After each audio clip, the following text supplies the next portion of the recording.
कर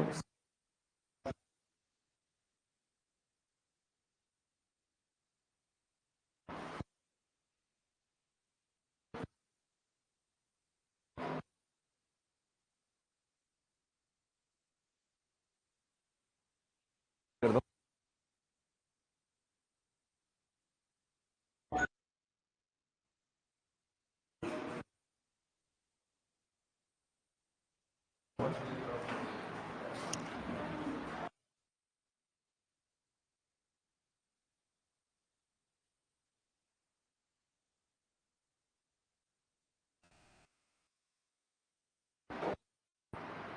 चलिए अब आ रही होगी आवाज मेरे ख्याल से, ठीक है ना। चलिए बात करते हैं पल्मलेट की। पल्मलेट को किस नाम से जाना जाता है? बाजरा। बाजरा के अलावा इसके तीन और नाम हैं। एक है आपका बलरश मिलेट, कैंडल मिलेट और क्या है? Cattle millet. ठीक है, याद रहेगा। इसके बाद जनरली कुछ स्पेसिफिकेशंस की बात करें, सारी क्रॉप्स के अंदर आपको सिमिलर याद रखना है। सबसे पहली चीज, अगर इसके बोटेनिकल नेम की बात करें तो क्या नाम होता है? पेनिसिटम ग्लूकम होता है। क्या होता है? पेनिसिटम ग्लूकम के नाम से इसे जाना जाता है। ठीक है, इसके बाद फैमिली की अगर हम बात करें तो फैमिली क्या हो जाएगा इसका? पोएसी ग्रेमिनी फैमिली से बिलोंग करता है। ठीक है, ओरिजिन की अगर हम बात करें तो ओरिजिन क्या है इसका? अफ्रीका। क्या है? अफ्रीका। 2n नंबर की अगर हम बात करें तो 2n नंबर कितने हैं? 14। कितने हैं? 14 है। ठीक है, 14 ही हमने किसके अंदर पढ़े लास्ट क्लास में? बार्ले के अंदर। ठीक है, उसके बाद में अगर हम मेज की बात करते हैं तो मेज के अंदर जो है 2n बराबर कितने होते हैं?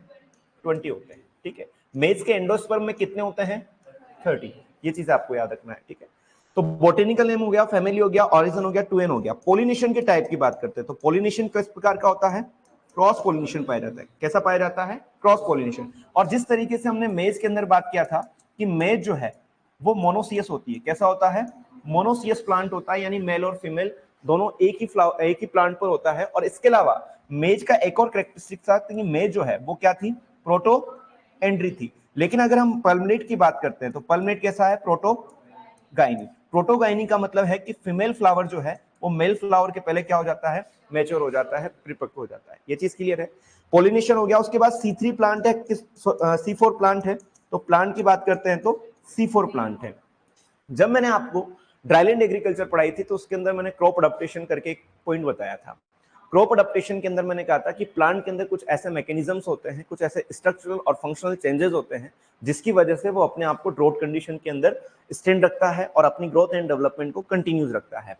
उस क्रॉप अडप्टेशन के अंदर जो है हमने दो चीजों के बारे में बात किया था, एक ड्रॉट एस्केपिंग था और एक ड्रॉट रेजिस्टेंस था।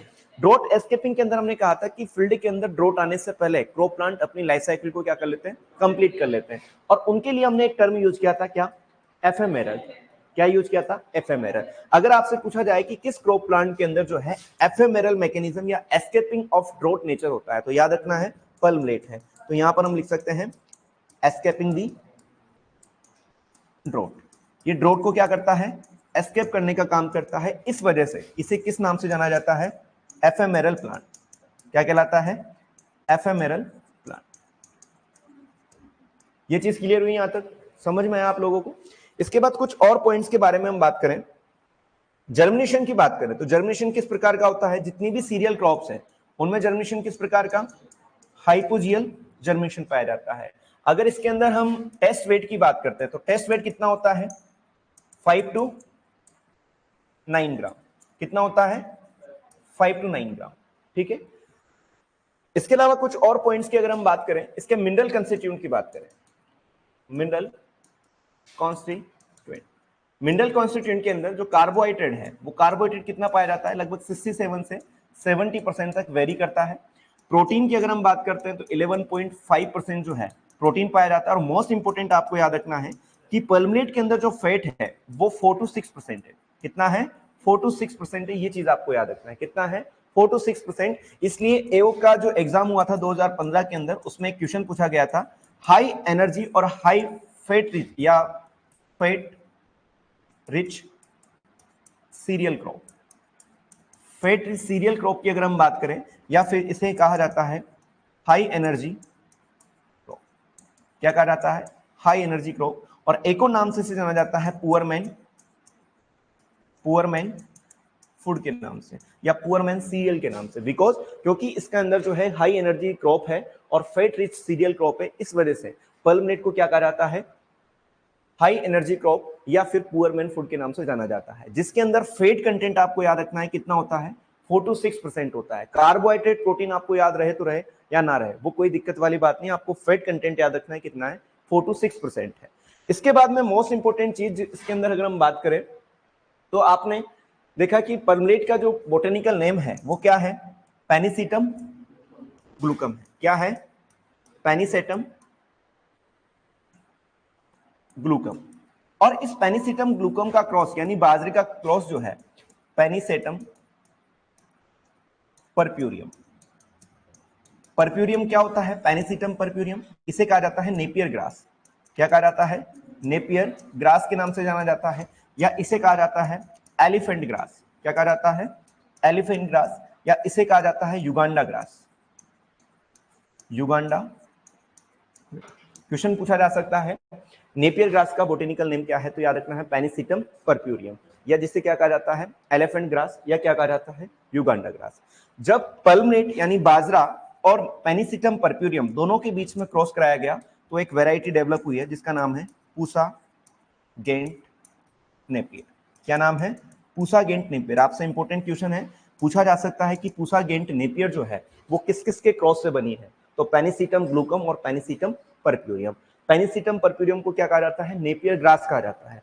पूछा जा सकता है नेपियर ग्रास का बोटेनिकल नेम क्या है, तो पेनिसिटम परप्यूरियम है। ये चीज क्लियर है। इसके बाद में इसके अंदर 2-3 पॉइंट और आपको याद रखना है कि जो ड्वार्फ बाजरा होता है, ड्वार्फ बाजरा जो होता है उस ड्वार्फ बाजरा का नाम है कार्बो बाजरा। क्या है, कार्बो बाजरा। ठीक है, ड्वार्फ बाजरा को किस नाम से जाना जाता है, कार्बो बाजरा के नाम से जाना जाता है। अगर हम बात करें बाजरा के लिए क्लाइमेटिक कंडीशन के बारे में, ये पॉइंट्स आप लोगों को क्लियर है, किसी को लिखना है कहीं, चलिए साथ के साथ लिख लीजिए आप इनको।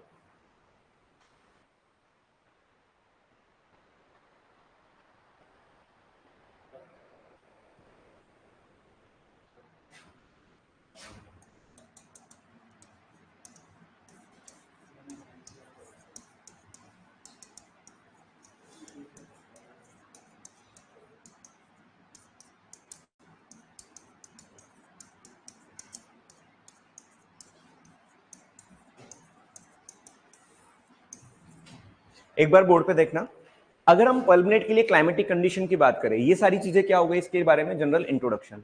क्लाइमेटिक कंडीशन की बात करें तो पल्मनेट के जर्मिनेशन के लिए जो ऑप्टिमम टेम्परेचर कंसिडर किया जाता है वो कितना है, 15 to 40 डिग्री सेल्सियस। कितना है, 15 से 40 डिग्री सेल्सियस। बहुत कम क्रॉप्स है जिनके अंदर आपको टेम्परेचर याद रखना है। मेज के अंदर जर्मिनेशन के लिए याद रखना है 21 डिग्री सेल्सियस, ग्रोथ के लिए याद रखना है 32 डिग्री सेल्सियस। इसी तरीके से जब हमने बात किया था वीट के अंदर, तो वीट के अंदर जर्मिनेशन के लिए कितना होता है, ग्रोथ के लिए कितना होता है, टिलरिंग के लिए कितना होता है, मैच्योरिटी के लिए कितना होता है, वो टेम्परेचर आपको याद रखना है। पल्मनेट के केस में इसके जर्मिनेशन के लिए जो टेम्परेचर है वो 15 से 40 डिग्री सेल्सियस। ग्रोथ की अगर हम बात करते हैं तो कितना है, 27 से 30 डिग्री सेल्सियस। इसके बाद में अगर हम बात करें टोबैको के बारे में, तो टोबैको के अंदर जो निकोटिन फॉर्मेशन होता है उसके लिए कितना है ऑप्टिमम टेम्परेचर, 24 डिग्री सेल्सियस। अगर हम ट्यूबर की बात करते हैं पोटैटो के अंदर ट्यूबर फॉर्मेशन में, तो उसके लिए कितना चाहिए, 18 से 19 डिग्री सेल्सियस। ठीक है, 17 से 19 वो एक, देखो निकोटिन फॉर्मेशन की अगर हम बात करते हैं तो निकोटिन के लिए कितना चाहिए, 24 डिग्री सेल्सियस। ठीक है, शुगर केन के अंदर शुगर फॉर्मेशन के लिए, शुगर केन के अंदर शुगर फॉर्मेशन के लिए भी जो ऑप्टिमम टेम्परेचर है वो कितना है, 24 डिग्री सेल्सियस। इसके बाद में अगर हम बात करें पोटैटो की, तो पोटैटो के अंदर ट्यूबर फॉर्मेशन के लिए जनरली आपको 18 से 19 डिग्री सेल्सियस याद रखना है, 18 to 19 डिग्री सेल्सियस।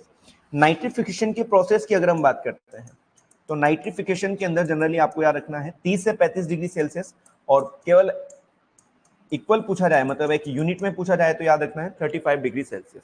ठीक है, ये कुछ टेम्परेचर है जो आपको याद रखना है। निकोटिन के अंदर 24 डिग्री सेल्सियस, शुगर केन के अंदर शुगर फॉर्मेशन में 24 डिग्री सेल्सियस, पोटैटो के अंदर ट्यूबर फॉर्मेशन में 18 से 19 डिग्री सेल्सियस, नाइट्रिफिकेशन के अंदर 30 से 35 डिग्री सेल्सियस। ये चीज क्लियर है। उसके बाद में क्लाइमेट हो गया। क्लाइमेट के बाद सबसे बड़ी चीज आती है कि पल्मलेट के लिए हम सीड और सोविंग की बात करते हैं कि हमें सोविंग कैसे करना चाहिए, कितनी डेप्थ पर करना चाहिए और कितनी सीड रेट यूज करना चाहिए। ठीक है, तो seed and sowing, seed and sowing की अगर हम बात करें तो सबसे पहले अगर हम बात करें सीड डेप्थ, जनरली ये क्वेश्चन जो है कई बार पूछा गया है कि पल्मलेट के लिए सीड डेप्थ कितनी होती है, तो याद रखना है 2 to 3 सेंटीमीटर इसके लिए क्या होती है, डेप्थ ऑफ सोविंग होती है, depth of sowing, depth of sowing कितनी है 2 to 3 सेंटीमीटर, ये चीज याद रहेगी। इसके बाद इंपॉर्टेंट क्वेश्चन पूछा जाता है सीड रेट से रिगार्डिंग। सीड रेट अगर जनरली आपसे पूछा जाए, जनरली अगर आपसे पूछा जाए तो 4 to 5 kg पर हेक्टेयर, कितनी है 4 से 5 kg पर हेक्टेयर के लिए क्या किया जाता है, सीड रेट रिकमेंडेड किया जाता है। लेकिन कहीं ना कहीं जो है ट्रांसप्लांटिंग के माध्यम से जहां हम करते हैं तो ट्रांसप्लांटिंग के लिए जाहिर सी बात हमें नर्सरी बनाना पड़ेगा, और नर्सरी बनाने के लिए जो है हमें दो चीजें चाहिए, एक तो एरिया चाहिए और एक उसके लिए सीड रेट चाहिए। तो एरिया जो है याद रखना है कितना है 500 मीटर स्क्वायर एरिया जो है 1 हेक्टेयर के अंदर परमलेट का कल्टीवेशन करने के लिए जो ऑप्टिमम एरिया है वो कितना है 500 मीटर स्क्वायर। अगर हम मेज की बात करते हैं तो मेज के केस में कितना था 700 से 800 मीटर स्क्वायर, ठीक है, ये किस केस में है, मेज के केस में। परमलेट के केस में नर्सरी का एरिया कितना होना चाहिए 500 मीटर स्क्वायर। इसके सीड रेट की बात करते हैं तो कितना 2 kg पर हेक्टेयर। और ये जो है ट्रांसप्लांटिंग या नर्सरी रिलेटिंग जो कल्टीवेशन है वो एक गौतम नाम के साइंटिस्ट थे, गौतम डिस्कवर या गिवन, किसने दिया है, पल्मनेट का नर्सरी के अंदर कल्टीवेशन या ट्रांसप्लांटिंग के माध्यम से जो कल्टीवेशन है वो किस साइंटिस्ट ने दिया है, गौतम नाम के साइंटिस्ट ने। जनरली जब भी आपसे सीड एंड सोविंग से रिगार्डिंग पूछा जाएगा, डेप्थ ऑफ सोविंग याद रखना है 2 से 3 सेंटीमीटर होता है। सीड रेट की बात करते हैं तो जनरली 4 से 5 kg पर हेक्टेयर की सीड रेट रखी जाती है। ट्रांसप्लांटिंग की बात करते हैं तो नर्सरी हम तैयार करेंगे, नर्सरी तैयार करने के लिए हमें जो स्क्वायर में एरिया चाहिए वो कितना चाहिए 500 मीटर स्क्वायर। सीड रेट जो है वहां पर चाहिए वो आधी चाहिए, कितनी 2 kg पर हेक्टेयर। और ये जो है नर्सरी के अंदर जो कल्टीवेशन है, ठीक है, वो किसने दिया है, गौतम नाम के साइंटिस्ट ने दिया है। ये चीज याद रहेगी आप लोगों को। चलिए एक बार आपके पीडीएफ पे चलते हैं, फिर और चीजों के बारे में डिस्कस करेंगे। सबसे पहले अगर हम पल्मलेट की बात करें तो बोटेनिकल नेम क्या है इसका, पेनिसिटम ग्लूकम है। फैमिली क्या है इसकी, ग्रेमिनी ग्रास फैमिली है। ओरिजिन की बात करें तो अफ्रीका है। 2n बराबर कितना है 14 है। टाइप्स ऑफ पोलिनेशन की बात करें तो क्रॉस पोलिनेशन है। जर्मिनेशन कैसा होगा, हाइपोजियल, ठीक है। फ्रूट टाइप की जितनी भी सीरियल्स है उसके अंदर कैरियोप्सिस। इन्फ्लोरेसेंस की बात करें तो सिलेंड्रिकल हेड होता है, मतलब आपने देखा होगा किस तरीके से एकदम सिलेंडर जैसा होता है, ठीक है, इस तरीके से सिट्टा जिसे हम बोलते हैं, ठीक है। उसके बाद प्रोटीन इन बाजरा की बात करें तो कितना है 11.5। फेट कंटेंट जो है आप इस 5 को कट करके जो है 4 to 6% जो है इसको कर लीजिएगा, 4 से 6%। इसके बाद में मिनरल की बात करें तो 2.7% है। अदर नेम की बात करें तो बुलरश मिलेट कहा जाता है, केटल मिलेट कहा जाता है, और एक और मैंने आपको बताया कैंडल मिलेट भी इसको कहा जाता है। उसके बाद सीड रेट यहाँ पर 4 से 5 kg पर हेक्टेयर दे रखा है। स्पेसिंग की बात करें तो 45x10 या यहाँ पर जो है ये वेरी करता है, 45x15 भी यहाँ पर आता है कभी, आपको अप्रोक्स याद रखना है 45x15। सीड डेप्थ की बात करें तो कितना है डेप्थ ऑफ सोविंग 2 से 3 सेंटीमीटर है। प्लांट पॉपुलेशन की बात करें तो प्लांट पॉपुलेशन आप कैलकुलेट करने ना लगभग 1,80,000 कुछ ऐसे प्लांट्स आएंगे। अब एक इंपॉर्टेंट लाइन यहाँ पर लिखी हुई है कि about 2 kg seed of bajra is sown in 500 to 600 metre square. Exact आपको याद रखना है कितना है 500 मीटर स्क्वायर है। बच्चों सीड रेट आप कभी भी जो है ना, एक बुक है राजेंद्र प्रसाद की टेक्स्ट बुक ऑफ एग्रोनॉमी करके, उसके 2 वॉल्यूम आते हैं, फर्स्ट वॉल्यूम है, सेकंड वॉल्यूम है। सीड रेट आपको जो है मैं उसी के अकॉर्डिंग लिखवा रहा हूं। कभी अगर क्वेश्चन भी आता है, जिस तरीके से अगर हम सोरगम की बात करें, अधिकांश बुकों के अंदर जो है सोरगम की सीड रेट 12 से 15 kg पर हेक्टेयर दिया हुआ है, कोई सी भी बुक आप देखना। लेकिन उस बुक के अंदर जो है seed rate 8 to 10 kg per hectare दिया हुआ है। और ये क्वेश्चन जो है जेआरएफ 2019 में पूछा गया था, और जब रीट लगाया तो 8 से 10 kg पर हेक्टेयर उन्होंने राइट माना था, ठीक है। तो जब भी सीड रेट से रिगार्डिंग होगा हमें राजेंद्र प्रसाद की बुक को फॉलो करना है, छिद्दा सिंह को भी नहीं करना है, जो भी मार्केट में बुक्स है उनको फॉलो नहीं करना है। हम जो है राजेंद्र प्रसाद के अकॉर्डिंग सीड रेट याद रखेंगे। इसके बाद में bajra is most drought tolerant crop, जैसा कि हमने कहा इसके अंदर एस्केपिंग नेचर पाया जाता है, यानी ड्रॉट को ये आने से पहले अपनी लाइफ साइकिल को कंप्लीट कर लेता है। ग्रोथ स्टेज इन पल्मलेट ज्यादा इंपॉर्टेंट नहीं है।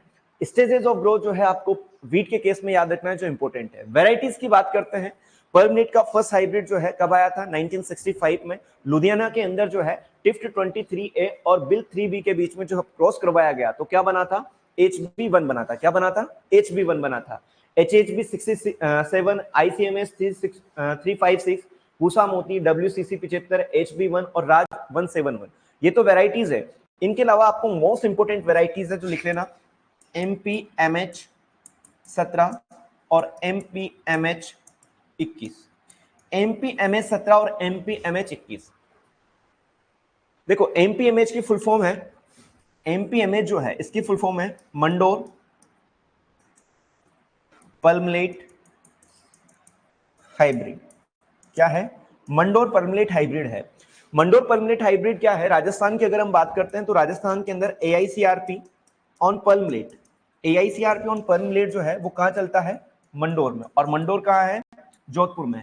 ठीक है, मंडोर जोधपुर, जहां पर क्या है आपका AU जोधपुर है। ठीक है, पहले एग्रीकल्चर यूनिवर्सिटी जोधपुर जो है वो एक कॉलेज था, केवल 2012 के अंदर ये कॉलेज बना था। इससे पहले जो है यहाँ पर 1978 से एक ARS चलता है, एग्रीकल्चर रिसर्च स्टेशन चलता है। उस ARS के अंदर ही जो है एक आपका AICRP चलता है, AICRP ऑन पर्मलेट। क्या चलता है? All India coordinated research project on pearl millet चलता है, जो कि कहां पर है? AU जोधपुर में है। इसके पहले डायरेक्टर थे अभी पूर्व में डॉक्टर सीतारा सत्यवती, सीतारा सत्यवती। और सीतारा सत्यवती का ट्रांसफर जो है Indian institute of millet research में हो गया है। ठीक है, तो याद रखना है, अगर आपसे पूछा जाए कि AICRP ऑन पर्मलेट जो है वो कहां पर या कौन से डिस्ट्रिक्ट में चलता है, तो याद रखना है जोधपुर के अंदर। कौन सी यूनिवर्सिटी में है? AU जोधपुर में है। ठीक है, ये पॉइंट्स आपको याद रखना है। फिर एक वेराइटी इन्होंने डेवलप की है MPMH 17 और MPMH 21। MPMH 17 मंडोर पर्मलेट हाइब्रिड जो है एक ऐसी वेराइटी है, आपने देखा होगा कि जो इसका इन्फ्लोरेसेंस है वो हमने कहा कि किस तरीके का होता है? सिलिंड्रिकल नेचर का होता है। तो इस सिट्टे के ऊपर जो है वो चिड़ियों का अटैक जो है वो ज्यादा हुआ करता था, जो बर्ड्स है वो इसको ज्यादा अफेक्ट किया करते थे। इस वजह से इन्होंने इस तरीके का इसके अंदर एक्सपेरिमेंट किया और इसकी एक ऐसी स्ट्रक्चर डेवलप की कि इसके ऊपर जो है ना कांटे लाइक स्ट्रक्चर पाई जाती है हल्की सी। ठीक है, तो उससे क्या होगा कि जो पक्षियों के द्वारा जो इसका नुकसान किया जाता था, जो इसको फीड किया जाता था, वो अब नहीं होता है। ठीक है, तो MPMH 17 आपसे पूछा जा सकता है कि किसने इसको डेवलप किया या MPMH 17 किसकी वैरायटी है, तो याद रखना है पर्मलेट की है। फिर इसके बाद में आता है पर्मलेट और बाजरा, पेनिसिटम, ग्लूकम, प्रोसोमिलेट, मैंने आप लोगों को बता ही दिया है। ठीक है, ये सारी क्या आपकी माइनर मिलेट्स है, जो कि हमने एक क्लास में बात किया था, माइनर मिलेट्स करके टॉपिक बताया था, जिसके अंदर 6 जो है माइनर मिलेट्स कल्टीवेशन इंडिया के अंदर किया जाता है। सबसे ज्यादा एरिया पर जो कल्टीवेशन किया जाता है वो किसका किया जाता है? फिंगर मिलेट का किया जाता है, जिसको हम रागी बोलते हैं या अफ्रीकन मिलेट के नाम से जाना जाता है, जिसका बोटेनिकल नेम इलुसिना कार्कोना है, जो मेनली आपके कर्नाटका के अंदर कल्टीवेट की जाती है। वर्सेटाइल इन नेचर है, वाइडर अडेप्टेबिलिटी है, कहीं भी आप इसको ग्रो कर सकते हो। जितनी भी माइनर मिलेट्स हैं इनकी सीड रेट की बात करें तो कितनी होती है? 8 to 10 kg पर हेक्टेयर। कितना था? 8 से 10 kg पर हेक्टेयर। एक पॉइंट मैं आपको यहाँ पर लिखाना भूल गया था, कोडो मिलेट जो है, कोडो मिलेट जो है वो लॉन्ग ड्यूरेशन की है। कैसा है? लॉन्ग ड्यूरेशन की। और बाकी जितने भी मिलेट्स हैं वो शॉर्ट ड्यूरेशन के। जहां भी आपने माइनर मिलेट्स लिखा था वहां पर एक पॉइंट लिख लेना,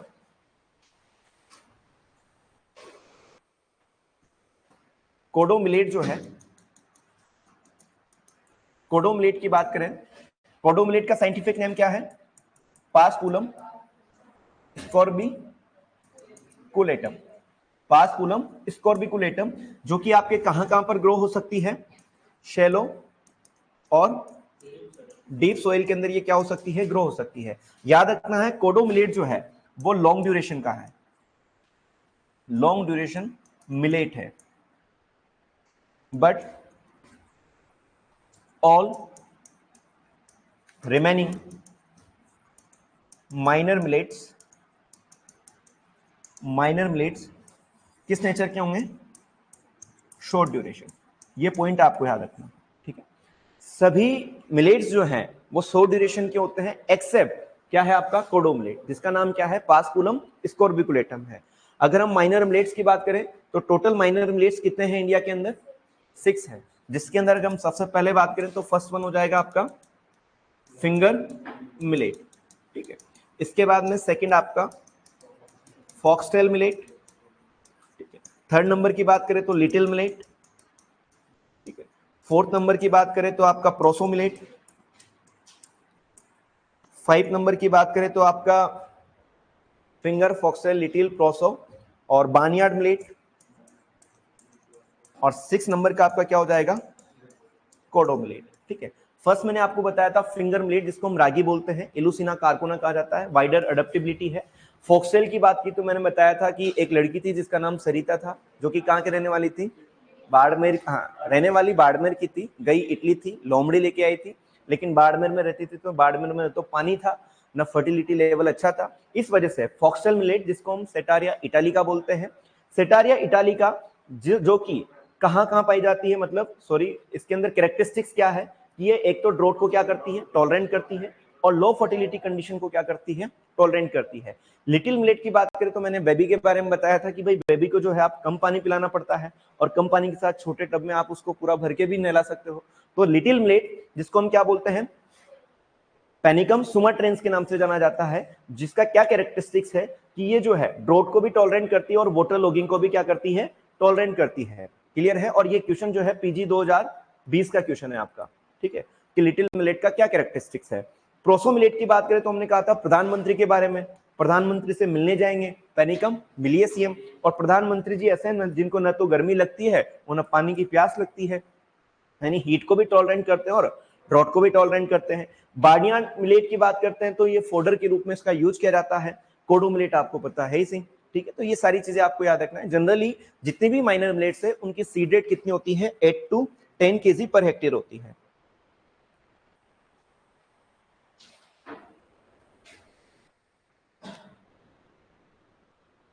क्या हो गया, इधर से क्या आ गया भाई, चलो special note of millets, finger millet suitable for diabetic patient, ठीक है, finger millet staple food any in many hilly regions, proso millet riches in lysine amino acids, barnyard millet also used for kheer making and also suitable for waterlogged area, kodo millets extra harmful to horses, foxtail millet is very old crop, little millet can grow in both drought and waterlogging condition।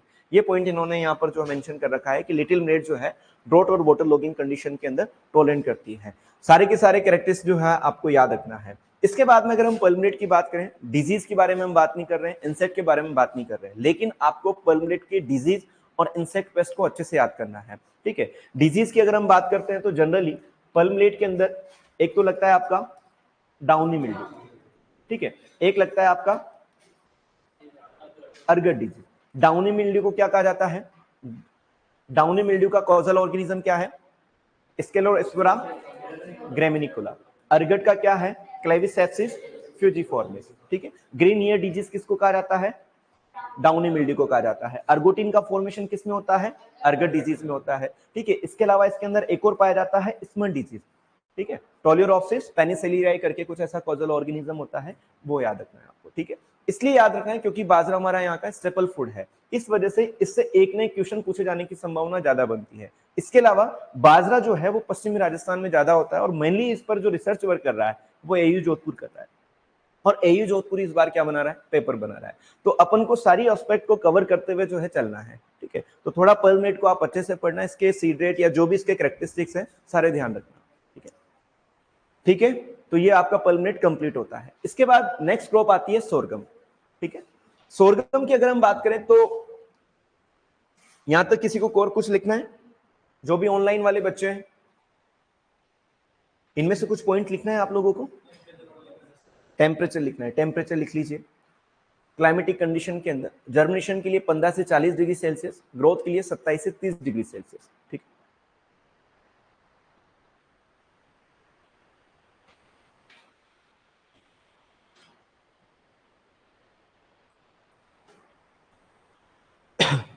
लिख लिया, नहीं लिखा? अभी हाल ही में राजस्थान के अंदर जो है एक इंस्टीट्यूट खोलने की बात की जा रही है, एक रीजनल सेंटर खोलने की बात की जा रही है, जैसे Indian institute of millet research है। तो यहाँ पर जितने भी मिलेट्स हैं उन पर क्या किया जाता है, अनुसंधान किया जाता है।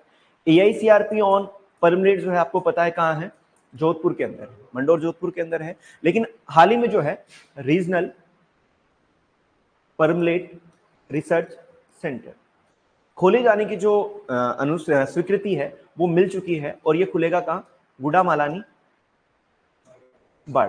कहां पर, गुड़ामालानी बाढ़ में। तो एक स्टार डाल के ऊपर लाइन लिख लेना, रीजनल परमिनेट रिसर्च सेंटर जो है गुड़ामालानी, रीजनल, चलो मैं लिखा ही देता हूं इसको, रीजनल पल्मलेट रिसर्च सेंटर। अभी काम चलेगा इसका, लेकिन इसकी स्वीकृति मिल चुकी है, जो कि काम बनेगा गुडामालानी, और गुडामालानी कहाँ है आपके, बाड़मेर। ठीक है, ये पॉइंट आपको याद रखना है। ठीक है, गुडामालानी बाड़मेर।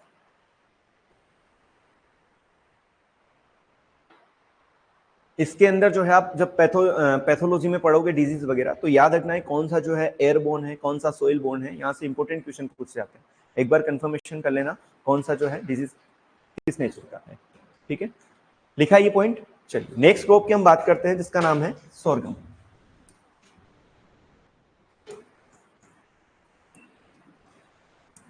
सोरगम की बात करते हैं तो सोरगम का बोटेनिकल नेम या बोटेनिकल नेम के जाने से पहले, जैसा कि हमने देखा कि जो आपका पल्मलेट है उसको इंडिया में क्या कहा जाता है, बाजरा कहा जाता है। इसी तरीके से सोरगम को इंडिया में किस नाम से जाना जाता है, तो याद रखना है इंडिया की अगर हम बात करें तो इंडिया में किस नाम से जाना जाता है, ज्वार। लेकिन अगर मान लो आपको ज्वार खाने का शौक है और आप गलती से जो चाइना चले गए, गलती से नहीं मतलब कभी अगर आपका चाइना जाना हो और आप कहो कि मुझे तो ज्वार की रोटी खानी है, क्या मिल सकती है क्या, तो लोग कहेंगे कि नहीं ज्वार नहीं, आपको जो है यहाँ पर आए हो चाइना में तो हमसे मिलने आए हो। ठीक है, और मिलने आए हो तो आप ज्वार थोड़ा ना खाओगे, आप क्या खाओगे, मिलनो, सॉरी।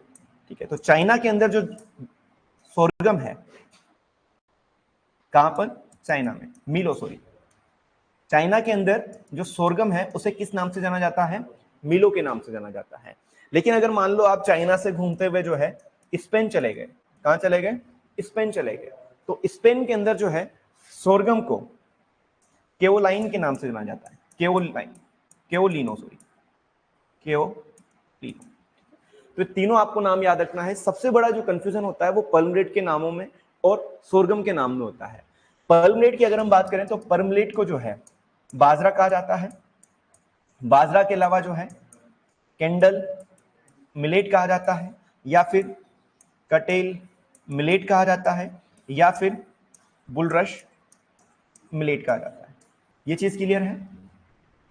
जबकि याद रखना है इंडिया के अंदर सोरगम को किस नाम से जाना जाता है, ज्वार के नाम से, चाइना के अंदर मिलो के नाम से, स्पेन के अंदर केओलिनो के नाम से। ये क्वेश्चन भी एक ना एक बार पूछा गया है। ठीक है, इसके बाद में इसके कुछ बेसिक कैरेक्टरिस्टिक्स की बात करते हैं। अगर बोटेनिकल नेम की बात करें सोरगम, तो क्या होता है, सोरगम, सोरगम बाइकोलर, यही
ले जाओ इसको।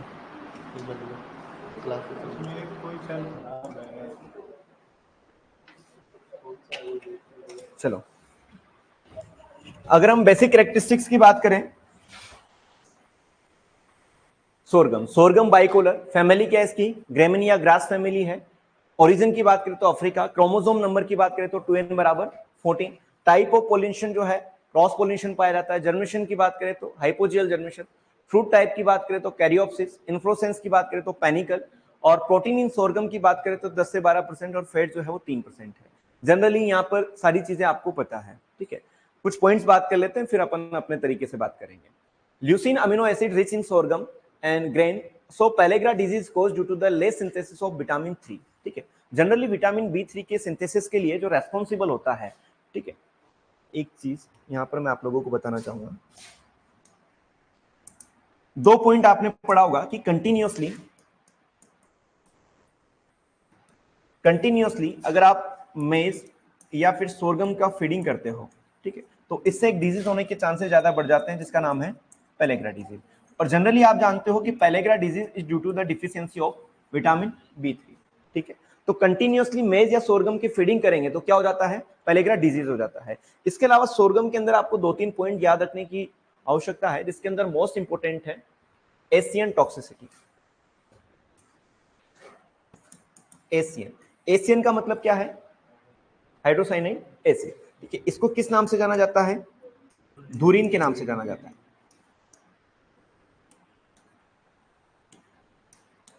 धुरीन या धुरीन के अलावा इसे क्या कहा जाता है, प्रूसिक एसिड।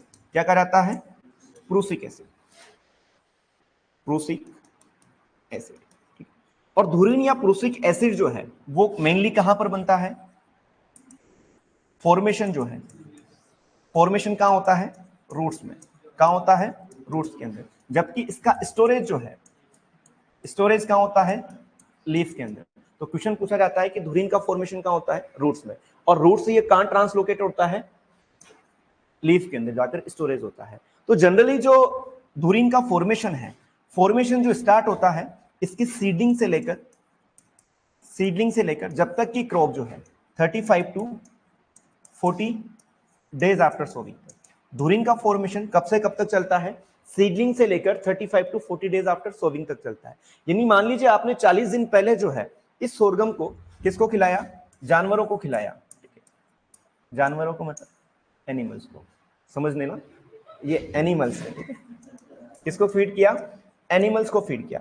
और मान लीजिए कि सोरगम के अंदर जो एसियन की कंसंट्रेशन है वो कितने ppm से ज्यादा है, 200 ppm से ज्यादा है, ठीक है। जब आप किसको फीड कर रहे हो, एनिमल को फीड कर रहे हो, तो ये एनिमल को क्या कर देगा, किल कर देगा, ठीक है। लेकिन अगर मैं बात करता हूं, बच्चे जो है वो ज्यादा सेंसिटिव होते हैं कंपेयर टू उनके पेरेंट्स से, है ना। तो अगर मान लीजिए हम काफ की बात करेंगे, बछड़े की बात करेंगे, तो उनके अंदर जो है कितना ppm की कंसंट्रेशन जो है, सॉरी ये यहां पर मेंशन नहीं आएगा, काफ का कहीं मेंशन नहीं है, तो आप इसको याद मत रखना। आप केवल एनिमल के केस में याद रखना है, more than 200 ppm concentration of Asian is toxic to animal, ये चीज याद रहेगा। तो अगर हमसे जनरली पूछा जाए कि हमें सोरगम को जो है वो एनिमल्स को कब फीड करवाना चाहिए, तो जाहिर सी बात है 40 डेज आफ्टर सोविंग आपको क्या करवाना चाहिए, फीडिंग करवाना चाहिए। तो इसके लिए एक इंपॉर्टेंट पॉइंट हम यहां पर लिख सकते हैं कि feeding of sorghum as fodder crop after 40 days after sowing. ये चीज क्लियर है। दो इंपॉर्टेंट क्वेश्चन याद रखना है कि एसियन का फॉर्मेशन कहां होता है, रूट्स में, स्टोरेज कहां होता है, लीफ के अंदर, कितनी ppm कंसंट्रेशन जो है वो एनिमल्स के हार्मफुल होती है, 200 ppm से ज्यादा। उसके बाद में एक क्वेश्चन आपसे पूछा जा सकता है लो एसियन वाली वैरायटी या लो एसियन स्पीसीज। फर्स्ट पूछा जा सकता है कि लो एसियन स्पीसीज कौन सी है सोरगम की, तो याद रखना है सोरगम लोकीफोलिया। कौन सी है, सोरगम लोकीफोलिया, मोस्ट इंपोर्टेंट है, याद रखना है। लो एसियन वाली अगर स्पीसीज आपसे पूछा जाए, क्या पूछा जाए, स्पीसीज पूछा जाए, तो नाम क्या है, सोरगम लोकीफोलिया है। क्या नाम है, सोरगम लोकीफोलिया। यदि आपकी लो एसियन वाली वैरायटी अगर आपसे पूछा जाए, वैरायटी, तो यहां पर याद रखना है IS 208, ठीक है, IS 208, और एक है IS 28450, ठीक, IS 208 और IS 28450, ठीक है। ये दो वैरायटी जो है वो ऐसी है सोरगम की जिनके अंदर क्या पाया जाता है, लो एसियन पाया जाता है, ठीक है। ये आपको एसियन के केस में याद रखना है। एसियन यानी जिसको हम हाइड्रोसाइनाइड एसिड बोलते हैं, धुरीन बोलते हैं, प्रूसिक एसिड कहा जाता है, जो कि एनिमल्स के लिए हार्मफुल होगा कब, जब इसकी कंसंट्रेशन 200 ppm से क्या होगी, ज्यादा होगी। एसियन का फॉर्मेशन जनरली कहाँ होता है, रूट्स में होता है, स्टोरेज कहाँ होता है, लीफ में होता है। जनरली एसियन का फॉर्मेशन जो है सीडलिंग से लेकर जब तक की क्रॉप कितने दिन की नहीं हो जाती है, 35 से 40 दिन की नहीं हो जाती है, तब तक इसके अंदर एसियन का फॉर्मेशन होता रहता है। अगर इस स्टेज पर आप फीड कराते हो तो ये जो है हार्मफुल है। और हार्मफुल कब होगा, जब मोर देन 200 ppm जो है क्या होगा, आपका एसियन की कंसंट्रेशन होती है। तो सेफ लिमिट ऑफ एसियन अगर आपसे पूछा जाए तो कितना है, लेस देन 200 ppm, ये चीज याद रहेगी। इसके बाद में हमें सोरगम को एज अ फोडर जो है वो कब हार्वेस्ट कब फीड करवाना चाहिए, 40 डेज आफ्टर सोविंग जो है हमें क्या करवाना चाहिए, इसे फीडिंग के रूप में यूज करना चाहिए। लो एशियन स्पीसीज की बात की जाए तो कौन सा है, सोरगम लोकीफोलिया। वेराइटी आपको याद रखना है IS 208 है और IS 28450 है, ठीक है। इसके बाद में कुछ और पॉइंट्स की बात करें उससे पहले एक बार देख लेते हैं। इसके बाद dhurrin is formed in root at early stage of crop growth. Asian prussic acid dhurrin is found in sorghum new leaves. Motor cells is found on upper surface of leaf. Most important है, जब भी हम sorghum की बात करते हैं तो इसकी जो पत्तियां होती हैं उन पत्तियों में ऊपरी सरफेस पर मोटर सेल्स पाई जाती है, जिनको हम जलीय कोशिकाएं बोलते हैं, जो क्या करती हैं, एटमॉस्फेयर के अंदर अगर ह्यूमिडिटी ज्यादा है, आर्द्रता अगर ज्यादा है, तो उसको क्या कर लेती है, एब्जॉर्ब कर लेती है। क्या कर लेती है, एब्जॉर्ब। तो क्वेश्चन आपसे पूछा जाता है मोटर सेल्स जो है वो किसके अंदर प्रेजेंट होती है, तो याद रखना है किसमें प्रेजेंट होती है, सोरगम के अंदर प्रेजेंट होती है। First question. उसके बाद में आपसे क्वेश्चन पूछा जा सकता है कि नेगेटिव ट्रांसपीरेशन नेगेटिव ट्रांसपीरेशन किस क्रॉप प्लांट के अंदर होता है, तो उसका भी नाम क्या जाएगा, सोरगम। नेगेटिव ट्रांसपीरेशन क्यों बोला, ट्रांसपीरेशन का मतलब क्या होता है, loss of water from the vegetative portion of the plant is known as a transpiration. लेकिन नेगेटिव ट्रांसपीरेशन जस्ट अपोजिट हो जाएगा, मतलब जो वेपर लॉस में हुआ है उसको वापस वेजिटेटिव प्लांट्स के माध्यम से या वेजिटेटिव सरफेस के माध्यम से एब्जॉर्ब करना। तो जब मोटर सेल्स एटमॉस्फेरिक ह्यूमिडिटी को एब्जॉर्ब कर रही है तो ट्रांसपीरेशन के उल्टा है। इट मींस जो आपके सोरगम है उसे हम क्या बोलते हैं, नेगेटिव ट्रांसपीरेशन क्रॉप प्लांट के नाम से भी जाना जाता है। याद रहेगा ये चीज। इसके बाद में एक क्वेश्चन यहां से आपसे पूछा जा सकता है, मोस्ट एग्जिस्टिव क्रॉप।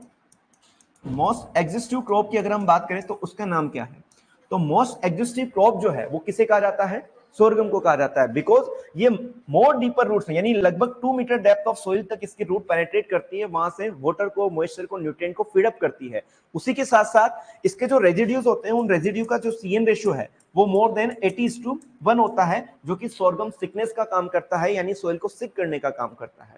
ठीक है, इस वजह से क्या कहा जाता है, मोस्ट एग्जिस्टिव क्रॉप प्लांट के नाम से जाना जाता है।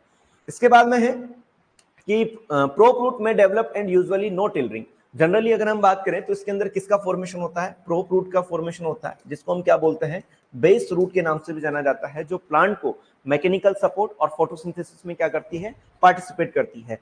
यहां पर आप क्रिटिकल लिमिट ऑफ धुरीन जो है वो 200 ppm।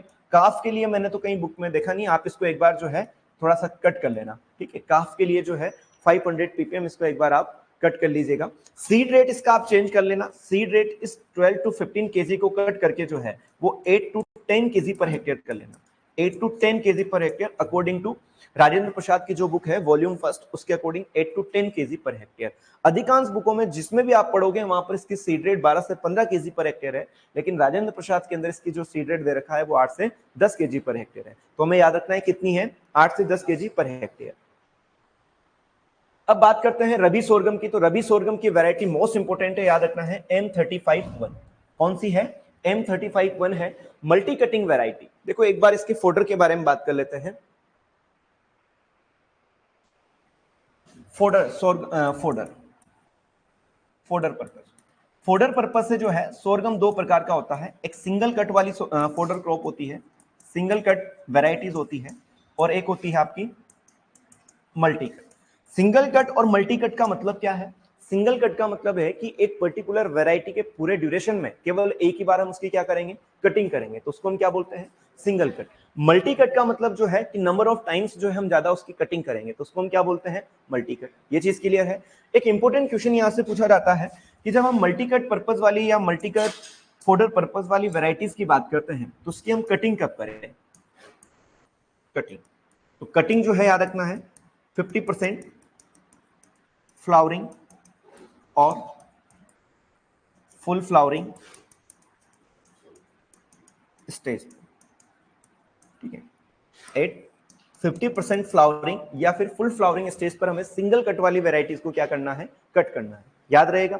इसके बाद मल्टी कट वेराइटीज की अगर हम बात करें तो जाहिर सी बात इसके अंदर मल्टी कट लगाए जाएंगे।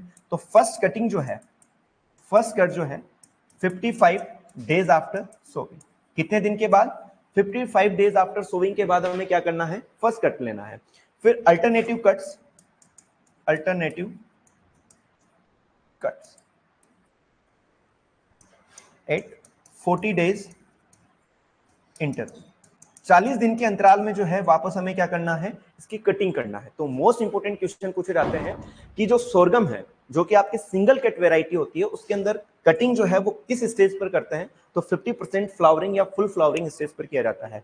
जबकि जो मल्टी कट वेराइटीज होती है, उन मल्टी कट वेराइटीज के अंदर फर्स्ट कट जो है मोस्ट इंपोर्टेंट है, याद रखना है, फर्स्ट कट कितने दिन बाद लगाया जाता है, 55 डेज आफ्टर सोविंग। जबकि अल्टरनेटिव कट या फिर इंटरवल में जो है वापस हम कितने दिन बाद कट लगाएंगे, तो याद रखना है 40 डेज आफ्टर इंटरवल या 40 डेज इंटरवल के केस में, याद रहेगा।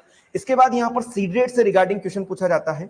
सीड रेट, अगर आप मान लीजिए केवल सिंगल कट वेराइटी को ग्रो कर रहे हो, केवल सिंगल कट वेराइटी को ग्रो कर रहे हो, तो इसका सीड यदि स्मॉल सीडेड वेराइटी है, कौन सी है, स्मॉल सीडेड वेराइटी है, तो उसकी सीड रेट हम यूज करते हैं 25 kg पर हेक्टेयर। आपको पता होगा कि अगर हम मेज की बात करें तो फोडर मेज जो होता है, उस फोडर मेज की सीड रेट कितनी होती है, फोडर मेज की सीड रेट कितनी होती है, 50 kg पर हेक्टेयर। लेकिन अगर आपसे पूछा जाए सिंगल कट वेराइटी और उसकी सीड रेट कैसे है, स्मॉल सीडेड है, तो सीड रेट कितनी है, 25 kg पर हेक्टेयर। और मान लीजिए बोल्ड सीडेड है, तो बोल्ड सीडेड के केस में इसकी सीड रेट हो जाती है 40 kg पर हेक्टेयर। लेकिन मल्टी कट की जो सीड रेट है वो याद रखना है 8 to 10 kg पर हेक्टेयर ही रहेगी। मल्टी कट की जो सीड रेट है वो 8 to 10 kg पर हेक्टेयर ही होती है, ये थोड़ा सा आपको ध्यान रखना है।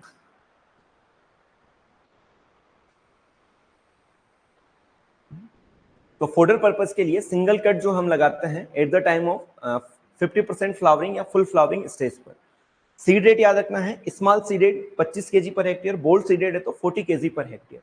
जबकि मल्टी कट वेराइटी जो होती है उसके अंदर फर्स्ट कट याद रखना है कितने दिन के बाद, 55 डेज आफ्टर सोविंग। जबकि फिर दूसरा कट हम कब लगाएंगे, 40 दिन के बाद, तीसरा कट कब लगाएंगे, फिर 40 दिन के बाद में। तो ये चीज आपको याद रखना है, ठीक है, लिखा ही आपने।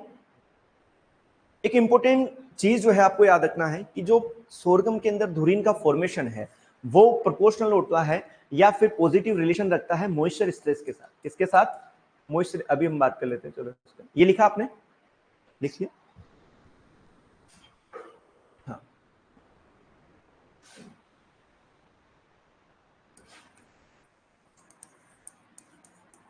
सोरगम के अंदर एशियन फॉर्मेशन जो है, Asian formation is the positively correlated with moisture stress।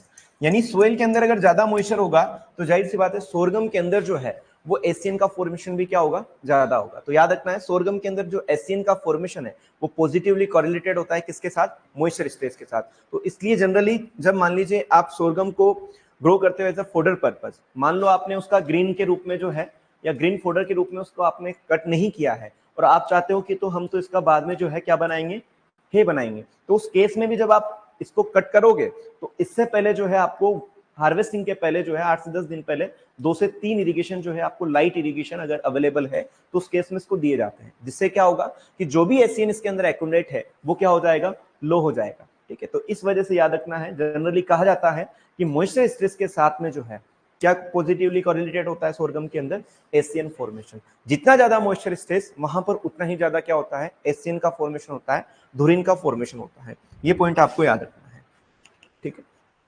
एक वर्ड लिख लेना, Asian formation is positively correlated with the moisture stress.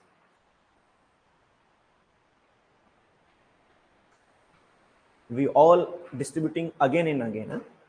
चलिए, लिखा। उसके बाद में है मल्टी कटिंग वैरायटी की बात करते हैं तो इसके अंदर है आपका SSG 593, MFS H67। इसके अलावा आप जो है दो वैरायटी यहाँ पर मोस्ट इंपोर्टेंट है जो आपको लिखना चाहिए। एक है आपका अगर मैं आपसे पूछूं कि प्रतापचरी जो है, प्रतापचरी जो है वो किसकी वैरायटी है? प्रतापचरी जो है वो किसकी वैरायटी है? कल की क्लास में हमने पढ़ा था मेज की है ना, मेज की फोडर पर्पज से जो वैरायटी है उसका नाम क्या है? प्रतापचरी है। J1006 है, कल की क्लास में अफ्रीकन टाल है, वो किसकी वैरायटी है? मेज की है, फोडर पर्पज के लिए। लेकिन अगर आपसे मल्टी कटिंग वैरायटी की बात की जाए तो याद रखना है पूसा चरी हाइब्रिड 6, पूसा चरी हाइब्रिड 6, ठीक है। इसके अलावा एक और है हरा सोना, हरा सोना। ये दो वैरायटी आपको मोस्ट इंपोर्टेंट है, याद रखना है। पूसा चरी से रिगार्डिंग कोई भी वैरायटी हो, याद रखना है वो सोरगम की फोडर वैरायटी है, ठीक है। लेकिन पूसा चरी 6 जो है, PCH6 जो है, पूसा चरी हाइब्रिड 6 जो है, वो सोरगम की फोडर वैरायटी है, लेकिन कौन सी है? Multi cut variety. कौन सी है? Multi cut variety. इसी तरीके से हरा सोना वो भी किसकी वैरायटी है? सोरगम की फोडर की वैरायटी, लेकिन कौन सी है? मल्टी कट वैरायटी है, ठीक है। First fodder variety CSS 106, suitable for grain and fodder, दोनों डबल पर्पज की अगर हम बात करते हैं तो CSV 13 और CSV 15 है। उसके बाद लो कंटेंट ऑफ एससीएन वैरायटी की बात करें तो IS 208 और IS 28450 हमने लिखा है। आप मुझे बताइए कि सोरगम की ऐसी कौन सी स्पीसीज है जिसके अंदर लो एससीएन का फॉर्मेशन होता है? कौन सी है? सोरगम लोकीफोलिया। चलो, मेलिस्लाइल वैरायटी की बात करें तो काफिर 60, कंबाइन काफिर 60। याद रखना है कि पल्मलेट के अंदर और सोरगम के अंदर आपको मेलिस्लाइल वैरायटी जो है आपको याद रखना है, ठीक है। तो सोरगम के अंदर कौन सा है? काफिर 60 है। अदर वैरायटी की बात करें तो CSS 9, CSS की फुल फॉर्म क्या है? CSS की फुल फॉर्म क्या है? CSH, commercial sorghum hybrid. क्या है? Commercial sorghum hybrid. क्या है? कमर्शियल सोरगम हाइब्रिड जो है वो आपके CSH का मतलब होता है, ठीक है। चलिए, इसके अलावा एक दो पॉइंट और आपको याद रखना है सोरगम के केस के अंदर। देखो, सोरगम के अंदर अगर हम वीड मैनेजमेंट की बात करें तो वीड मैनेजमेंट से रिगार्डिंग दो पॉइंट आपको यहां पर याद रखना है। वीड मैनेजमेंट आपसे पूछा जा सकता है ऑनियन लीफ लाइक स्ट्रक्चर और bagging weeping like structure sorghum के अंदर जो है किस हेर्बिसाइड की वजह से होती है? तो याद रखना है ड्यू टू द 2,4-D। क्या है? 2,4-D। 2,4-D की वजह से जो है सोरगम के अंदर ओनियन लाइक स्ट्रक्चर या बगिंग या विपिंग लाइक स्ट्रक्चर का फॉर्मेशन होता है। किसकी वजह से? 2,4-D की वजह से। 2,4-D की वजह से कॉटन के अंदर जो है, कॉटन के अंदर जो है किस तरीके की फॉर्मेशन होता है? Finger like structure. ये चीज आपको याद रखना है। 2,4-D की इफेक्ट अगर हम बात करते हैं, सोरगम के अंदर 2,4-D का क्या इफेक्ट है? ऑनियन लीफ लाइक स्ट्रक्चर या बगिंग या विपिंग लाइक स्ट्रक्चर का फॉर्मेशन होता है। और 2,4-D की वजह से जो है कॉटन के अंदर फिंगर लाइक स्ट्रक्चर या फिंगर लाइक लीफ का फॉर्मेशन होता है, याद रहेगा। इसके बाद में सोरगम के अंदर एक पॉइंट और आपको याद रखना है,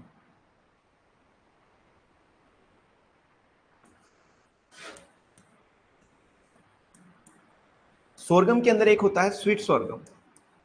कौन सा सोरगम है? स्वीट सोरगम है। और स्वीट सोरगम का जो है एक वैरायटी आपको याद रखना है, रियोडेट और एसएसवी। एसएसवी जिस भी वैरायटी के आगे लिखा हो वो कौन सी है? आपकी स्वीट सोरगम की वैरायटी है। एसएसवी का मतलब होता है स्वीट सोरगम वैरायटी। तो रियोडेट और स्वीट सोरगम वैरायटी जो है वो किसकी है? स्वीट सोरगम की है, ठीक है।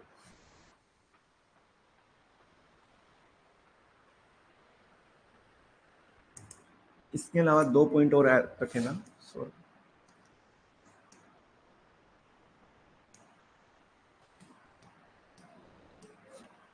सोरगम बाइकोलर, इसकी सब स्पीसीज की बात करें तो याद रखना सब स्पीसीज। चलो नेक्स्ट में लिख लेते हैं, सोरगम बाइकोलर सब स्पीसीज। तो फर्स्ट वन तो इसका बाइकोलर होता है, बाइकोलर सोरगम बाइकोलर सब स्पीसीज बाइकोलर है। ठीक है। फिर कोडेटम है, कोडेटम, फिर काफिर है,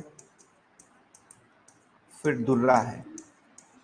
तो ये 4 नाम भी आपसे पूछा जा सकता है कि सोरगम बाइकोलर की सब स्पीसीज कितनी है। तो सोरगम बाइकोलर सब स्पीसीज बाइकोलर, कोडेटम, काफिर और दुर्रा। ठीक है, तो ये 4 नाम भी आप लिख लीजिए एक बार।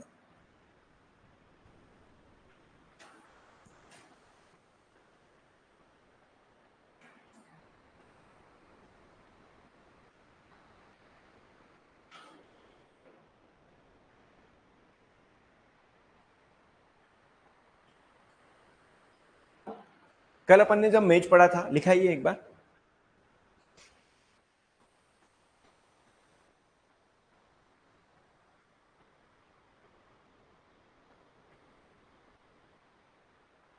लिखिए आइए। कल अपन ने जब मेज पढ़ा था तो मेज के अंदर हमने कहा था कि मेज जो है वो किस नेचर का होता है, वर्सेटाइल है। वर्सेटाइल का मतलब खरीफ में भी, रबी में भी और समर सीजन के अंदर भी आप उसका क्या कर सकते हो, कल्टीवेशन करते हो। स्टार डाल के आप एक लाइन लिख लेना मेज के अंदर कि पंजाब साथी मोस्ट इंपोर्टेंट वेराइटी है, Punjab Sathi is most suitable for summer season. और यहां पर हम ऐसा भी लिख सकते हैं, heat tolerant variety of match, heat tolerant variety of match, Punjab Sathi. Heat tolerant variety of match जो है वो कौन है, पंजाब साथी है। Punjab Sathi is the summer season और हीट टॉलरेंट वैरायटी ऑफ मेज है। ठीक है, तो ये पॉइंट आपको याद रखना है। पंजाब साथी जो है मेज की ऐसे वैरायटी है जो समर सीजन के लिए सुटेबल है और हीट टॉलरेंट नेचर की होती है। ठीक, अब एक बार अगर आपके पास एग्रोनॉमी वाली जो बुक हो, कॉपी हो, है क्या, नोटबुक है, उसको आप ओपन करो। ओपन करके जहां हमने फर्टिलाइजर पढ़ा था, फर्टिलाइजर के बाद आपने एक पेज खाली छोड़ा होगा, छोड़ा था, तो उसको वापस निकालो।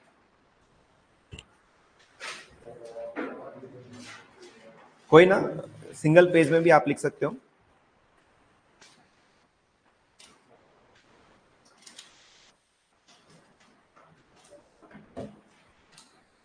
निकाला। इसके बाद में हम मैन्योर्स एंड फर्टिलाइजर के अंदर एक पॉइंट लिखना भूल गए थे, वो है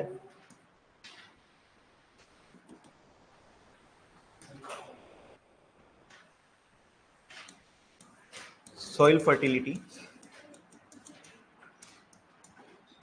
एवोल्यूशन मेथड।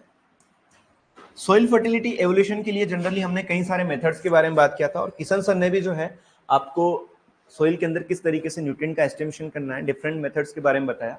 लेकिन वो सब जो है हमारी केमिकल एनालिसिस थी। सब क्या है, हमारी केमिकल एनालिसिस है, लेबोरेटरी एनालिसिस है।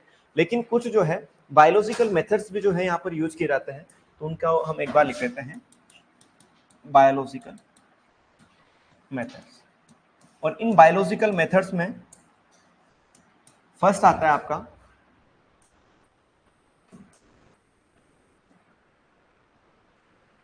Socket, sorry,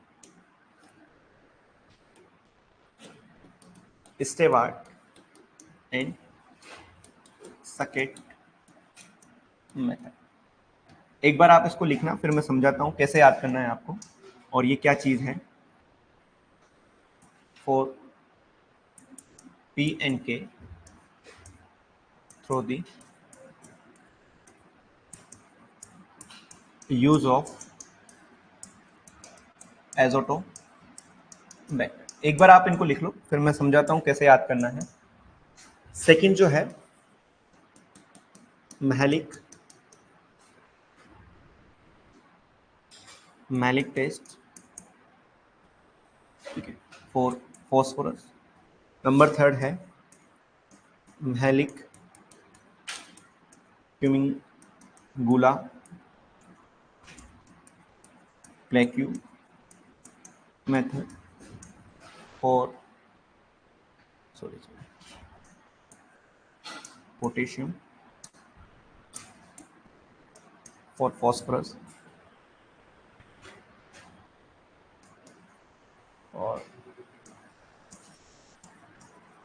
nebular seedling test, एक सेकेंड का इंफॉर्मेशन।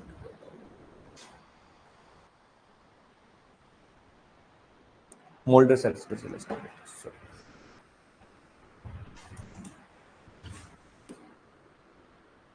एक है आपका Mulder's Aspergillus niger test for copper and magnesium.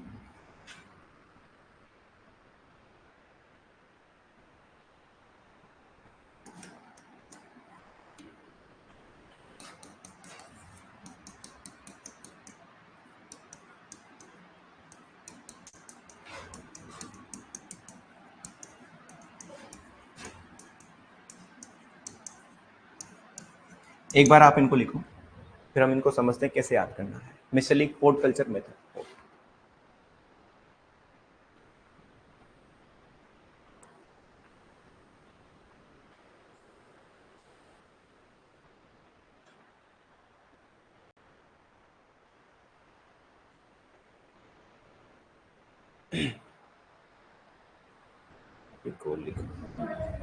अच्छा जूम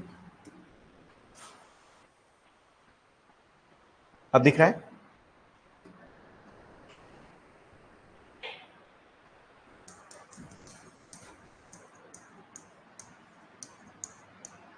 न्यूबुलर्स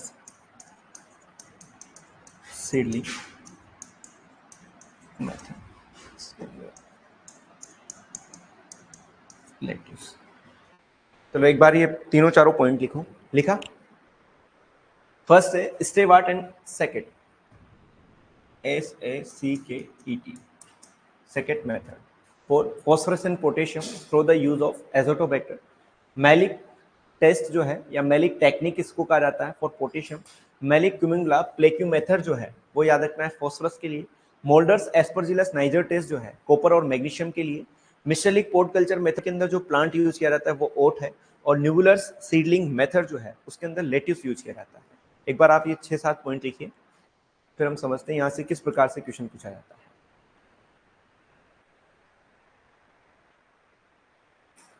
स्टेवार्ट एंड सेकेट है ये, स्टेवार्ट एंड सेकेट, ठीक है। लिखा? अधिकतर एग्जाम के अंदर यहाँ से एक नई क्वेश्चन पूछा जा रहा है ना। आप जब बुक को सोल्व करते हो, SR कांटवा को सोल्व करते हो, तो 2-3 क्वेश्चन जो है यहाँ से आपको मिल जाएंगे। सोइल फर्टिलिटी एवोल्यूशन के अंदर 2 मेथड होते हैं, केमिकल एनालिसिस होता है और एक बायोलॉजिकल एनालिसिस होता है। केमिकल एनालिसिस के अंदर हमने डिफरेंट मेथड्स के बारे में बात कर लिया है। अब है आपका बायोलॉजिकल मेथड, ठीक है। तो इसके अंदर फर्स्ट है आपका स्टेवार्ट एंड सेकेट मेथड, जिसके अंदर हम किसका एस्टिमेशन करते हैं कि सोइल के अंदर जो है कितना फॉस्फोरस है और कितना पोटेशियम है, और किसका यूज करते हुए करते हैं, एजोटोबैक्टर। तो क्वेश्चन क्या पूछा जाएगा? पहला क्वेश्चन कि फॉस्फोरस और potassium, available phosphorus and potassium जो सोइल के अंदर है, उनका एस्टिमेशन करने के लिए कौन सा बायोलॉजिकल मेथड यूज किया जाता है? तो याद रखना है कौन सा है, स्टेवार्ट एंड सेकेट। कौन सा है? स्टेवार्ट और सेकेट। जिसके अंदर कौन सा माइक्रो ऑर्गेनिज्म यूज किया जाता है? एजोटोबैक्टर। अब इसको कैसे याद करना है कि एक आपके सर थे, मतलब अभी भी है ना, सतीश, ठीक है। वो क्या करते हैं, मूवी देखते हैं जिसका नाम क्या है, पीके मूवी। और पीके मूवी देखने के बाद जिस तरीके से आमिर खान घूमते रहते हैं, उसी तरीके से वो भी क्या रहते हैं, घूमते रहते हैं। यानी वो क्या हो जाते हैं, आजाद हो जाते हैं, ठीक। तो स्टेवार्ट और सेकेट टेक्निक किसके लिए यूज की जाती है? फॉस्फोरस और पोटेशियम के लिए। कौन सा बैक्टीरिया यूज किया जाता है? एजोटोबैक्टर, याद रहेगा। इसके बाद में सेकंड है आपका मेलिक टेस्ट। कौन सा है? Mehlich test. तो जब आप CH को पढ़ते हो तो कहीं ना कहीं आपको K की अनुभूति होती है, तो याद रखना है मेलिक टेस्ट किसके लिए किया जाता है? पोटेशियम के लिए। लेकिन नीचे वाली भी सेम है, मेलिक क्यूमिंगुला प्लेक्यू मेथड, लेकिन इसके अंदर क्या वर्ड आ रहा है? प्लेक्यू वर्ड आ रहा है। तो प्लेक्यू वर्ड है तो इस वजह से किसके लिए यूज किया जाता है? फॉस्फोरस के लिए। मोल्डस एस्परजिलस नाइजर टेस्ट हमेशा याद रखना है किसके लिए किया जाता है? कॉपर और मैग्नीशियम के लिए। किसके लिए है? कॉपर और मैग्नीशियम के लिए। जबकि मिसलिक पोर्ट कल्चर मेथड जो है उसके अंदर जो प्लांट यूज किया जाता है उस प्लांट का नाम क्या है? ओट। क्या है? ओट। जबकि न्यूबुलर सीडलिंग मेथड के अंदर जो प्लांट यूज किया जाता है उसका नाम क्या है? लेट्यूस। कौन सा है? लेट्यूस। लेट्यूस जिसको हम लेक्टू का सेटाइवा कहा जाता है, पालक की तरह ये होता है। और लेट्यूस का एक और कैरेक्टरिस्टिक्स है, याद रखना है कि टोबैको, ये लिख लिया क्या आपने? इनको याद कर लेना भाई। एक है आपका टोबैको और एक है आपका लेट्यूस। ये दोनों जो है पॉजिटिव फोटोब्लास्टिक है। क्या है? पॉजिटिव फोटोब्लास्टिक। फोटोब्लास्टिक जब हम बात करते हैं, फोटोब्लास्टिक 3 प्रकार का होता है, पॉजिटिव, नेगेटिव और नॉन फोटोब्लास्टिक। ठीक है, लाइट रिक्वायरमेंट फॉर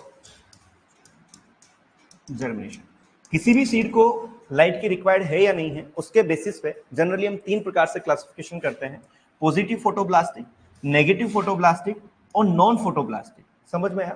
पॉजिटिव फोटोब्लास्टिक का मतलब क्या है? ऐसे सीड जिनको जर्मिनेट होने के लिए किसकी आवश्यकता होती है?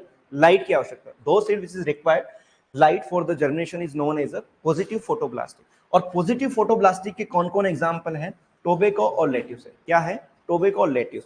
अगर हम बात करें most of the crop plant की, किसकी?